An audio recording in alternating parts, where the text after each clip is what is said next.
That salmon in your cart? There's a good chance it's not what the label says it is. Recent lab tests found that nearly half of all seafood sold in Canada is mislabeled. Wrong species, wrong origin, wrong everything. But mislabeling is just the start. I went through every major industry report, every government assessment, every watchdog grade, and what I found about the stores you're shopping at right now is worse than I expected. One retailer scored dead last. Another one failed despite being the biggest grocery chain in the country. And the best performer?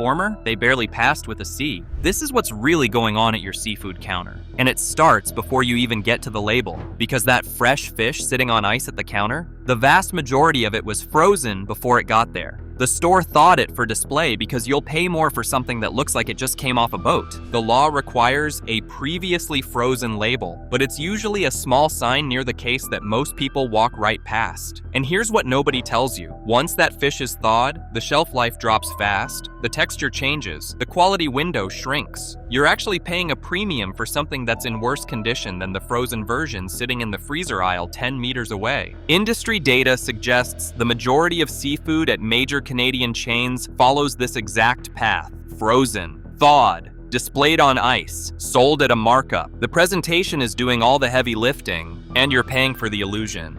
And there's another layer to this. When stores thaw fish for the display case, the clock on freshness resets in the customer's mind, but not in reality. That fish could have been frozen for months, thawed yesterday, and it still gets presented like it arrived that morning. There's no requirement to tell you when it was thawed, just that it was previously frozen. The timeline between freezer and your plate, completely invisible. I always tell people, don't be afraid of the freezer section. In most cases, that's where the fresher product actually is. But freshness is one thing. At least you're still eating what you think you're eating. That's not always the case either, because when researchers DNA tested snapper from stores and restaurants across Canada, every major city, coast to coast, not one single sample was actually snapper, 0 out of dozens. What people were really eating was mostly tilapia or rockfish, species that cost a fraction of the price. And the store might not even know. The mislabeling often happens long before the fish reaches the display case. Somewhere in a supply chain that crosses 3 or 4 countries, a cheaper fish quietly becomes something more expensive. This isn't just about getting ripped off. Some substituted species carry higher mercury levels. Some come from fisheries with serious environmental problems. Some trigger allergic reactions the real species wouldn't. When the label is wrong, you lose the ability to make an informed choice about what you're feeding your family. Across all species, not just snapper, mislabeling rates in Canadian retail hover around 40 to 50% depending on the city. That means roughly every other piece of fish you buy might not be what you think it is. And the system that's supposed to catch this? It's barely functioning. There's no routine DNA testing at the retail level, no mandatory verification before a fish gets its label. The entire system runs on the assumption that what the supplier says is true. And clearly it often isn't. If that doesn't make you look at your next seafood purchase differently, this next part definitely will, because a huge portion of the frozen shrimp sold in Canada comes from farms in Southeast Asia. In those operations, antibiotics banned in Canadian farming are used routinely. Drugs linked to antibiotic resistance, one of the biggest public health threats we're facing right now. Government testing found dozens of farmed seafood samples from one major exporting country exceeding limits for antibiotics and veterinary drugs. In 2024, the US rejected 81 shrimp shipments for banned antibiotics, the highest number in 8 years. And Canada, we test roughly 5% of seafood imports. 5%. That means the US is catching contaminated shrimp at their border while the same product sails right through ours. And the antibiotics aren't the only concern. Some of these operations use chemicals to preserve color, additives to increase water retention and boost weight, and processing agents that never appear on the final label. You think you're buying a simple bag of shrimp. The reality is a lot more complicated. If this is already making you rethink your next grocery trip, hit subscribe. I spend hours going through these reports so you don't have to. This is the kind of research that doesn't show up on the evening news, and I can only keep doing it if this channel grows. So now that you know what's in the fish, let's talk about who's selling it to you. Starting with the largest grocery company in Canada, over 2,500 stores, multiple banners, coast to coast. In the most recent industry assessment, failing grade on seafood transparency. But here's what really stood out to me. They own the biggest Asian supermarket chain in the country, a chain known for live fish tanks and extensive fresh seafood seafood counters. That entire chain is excluded from their sustainability policy. The stores that move the most seafood under their umbrella are the exact stores their commitments don't cover. That's not an oversight, that's a choice. When I dug into their sourcing disclosures, the gaps got wider. Certain product categories excluded, certain regions underreported. The policy looks comprehensive on paper until you map it against what's actually sitting on the shelves. It's a sustainability commitment with a massive asterisk next to it. And when the country's largest grocery company can't get this right, or chooses not to, it sets the tone for the entire industry. If the biggest player doesn't have to be transparent, why would anyone else bother? And it gets worse from here, because the next retailer I looked at isn't just doing things wrong, they're not doing anything at all. One food group in Western Canada owns over a dozen store chains, and when the independent watchdog graded every major Canadian grocery retailer on seafood transparency, this company scored the lowest of all of them, dead last. They're the only major retailer in Canada without a public human rights policy, the only one that doesn't publish a supplier code of conduct. Their sustainable seafood commitments appear to apply to just one of their 13 chains. The other 12 operate without any publicly visible standards. They've been claiming for years they're working on full traceability. Zero reported progress, no timelines, no milestone, no public updates. Just the same vague language year after year while nothing changes. No supplier code of conduct means there's no document that says, here's what we require from the people who supply our fish. No accountability framework, no baseline, nothing. If any other industry operated this way, if an airline said they were working on safety standards with no evidence of progress, there'd be outrage. But because it's seafood, nobody's watching. And that's exactly what companies like this are counting on. The less attention, the less pressure. The less pressure, the less they have to change. Now, you'd think the competition would at least try to fill that gap, but Sobeys isn't much better. 19 different store banners under one parent company. Sounds impressive, until you find out 11 of those 19 aren't covered by the company's own sustainable seafood policy. You could walk into 2 stores owned by the same company, buy the same type of fish, and the sustainability commitments apply in one store, but not the other. No signage, no indication, nothing that tells you which side of that line you're on. I checked their public disclosures for an explanation. There wasn't one. The policy just quietly doesn't apply to more than half their stores. Unless you go digging through third-party reports, you'd never know. And that's the problem. They get the PR benefit of having a sustainability policy without actually applying it across the board. The headline says, committed to sustainable seafood. The fine print says, but only in some of our stores. Now, you might be thinking, surely one of these chains is getting it right. Surely somebody passed. One did. Barely.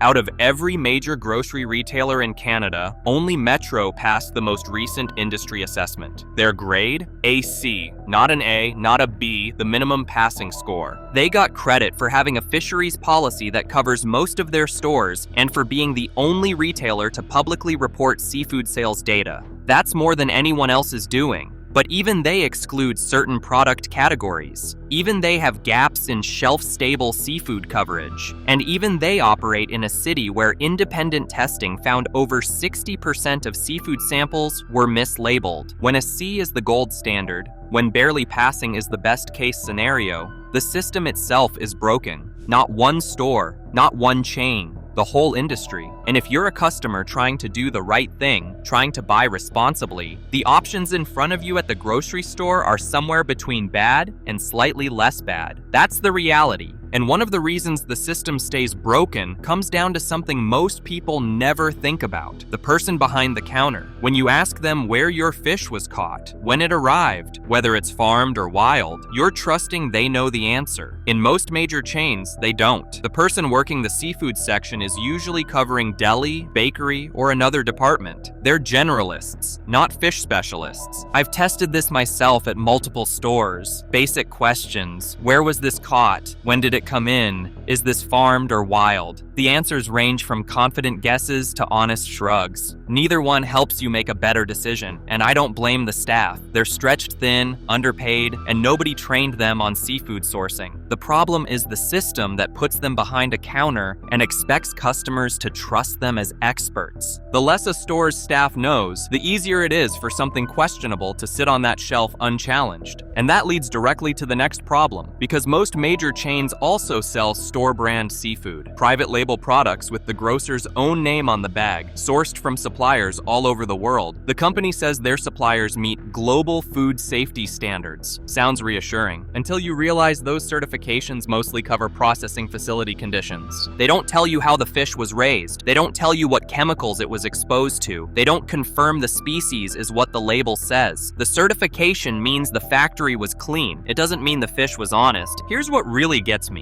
Private label products are usually the cheapest option on the shelf. They're what budget-conscious families reach for, which means the people who can least afford to take a risk on questionable seafood are the most likely to end up with it in their cart. The information gap hits hardest where it matters most. I know this is a lot, but every single one of these findings comes from publicly available reports and government assessments. This information exists. Nobody's putting it in front of you at the store. I think you deserve to know before you spend another $1 at that seafood counter. And we're not done, because there's still Walmart to talk about. Over 400 stores in Canada. More than 280 full grocery locations. They pledge to source all fresh and frozen seafood from certified sustainable sources. The watchdog still gave them a failing grade. To their credit, they do some things right. They reference international human rights standards. They've published sourcing data through a disclosure program. That's more transparency than some competitors offer. But their model runs on high volume, thin margins, maximum efficiency. The seafood section is often staffed by someone covering 3 departments at once. Their scale is both their strength and their weakness. They have the buying power to demand better from suppliers, but the pressure to keep prices low creates exactly the environment where corners get cut, oversight gets thin, and problems go unnoticed until someone from the outside starts asking questions. When you're pushing that much product through that many stores, the gap between policy and practice gets wide fast. A pledge on a website means nothing if the execution on the ground doesn't match. And right now, the watchdog grades suggest it doesn't. And speaking of what happens on the ground, this one's harder to talk about, but it matters. Major investigations revealed serious human rights abuses in global seafood supply chains. Forced labor, exploitation on fishing vessels, people trapped at sea for months or years. Canadian retailers were asked directly what they were doing about it. The response from most of them was silence. No action plans, no public accountability, just quiet. The companies selling you shrimp and fish every day couldn't tell the public what steps they were taking to make sure their supply chains weren't connected to human suffering. Only a small number of retailers have even begun investigating their own sourcing for these risks. And among those who have started, progress is slow, disclosures are minimal, and accountability is weak. We're talking about companies that generate billions in revenue every year, and they can't produce a clear public statement on how they're addressing forced labor in their own supply chains. This isn't a problem that exists somewhere far away. It's connected to the package in your freezer right now. Every purchase is a vote, and right now, most of us are voting blind. And the reason we're voting blind ties back to one number that explains almost everything. Canada imports roughly 80% of the seafood consumed in this country, from China, Vietnam, Thailand, India, and dozens of other nations. Our Federal Food Inspection Agency tests approximately 5% of those imports. 95% of seafood crossing our border enters on trust. Trust in paperwork, trust in foreign inspection systems, trust in supply chains that have been caught failing repeatedly in other countries' testing. That gap isn't a secret. It's a structural choice. The resources aren't there. The political will isn't there. And when you can relabel a cheap fish as an expensive one, and the chance of getting caught is less than 5%, the math practically encourages fraud. Compare that to the European Union, where import testing rates are significantly higher and traceability requirements are far more strict. Canada isn't keeping up. And every year we don't close that gap, the problem gets more entrenched. So why does all of this keep happening? Because seafood is expensive to handle properly. It's highly perishable. It requires constant cold chain management, knowledgeable staff, and careful sourcing verification. Every dollar spent on those things is a dollar that doesn't go to the bottom line. In an industry where the biggest chains compete on price, there's constant structural pressure to do less. Not because anyone wants to make you sick, but because doing it right costs more than doing it just well enough. And just well enough is what most of these stores deliver. The watchdog reports come out, the grades get published, retailers issue statements about improvement. Next year, the same problems show up again. The incentive structure hasn't changed. The inspection rates haven't changed. The competitive pressure hasn't changed. And consumers keep buying because they don't know any better, which is exactly why I made this video. Until those things shift, that seafood counter will keep operating exactly the way it does now. The only thing that changes the equation is you knowing about it. So here's what actually works. Frozen at sea products from established brands are often fresher than the fresh fish on ice at the counter. They were flash frozen within hours of being caught before any degradation. You're not settling when you buy frozen. In many cases, you're getting something better. Local fish markets with dedicated fishmongers give you something no supermarket can. A person whose only job is knowing fish, handling fish, and telling you the truth about what you're buying. They can tell you when it came in, where it's from, and whether it's worth your money. Community-supported fishery programs connect you directly with local fishing operations, short supply chains, full traceability, no middlemen relabeling anything along the way. You know the boat, you know the fisher, you know the species. Look for third-party certifications from organizations that audit the full supply chain, not just the processing plant, but the fishery or farm itself. Those labels aren't perfect, but they're a significant step above a store's own claims. Do a quick search before you shop.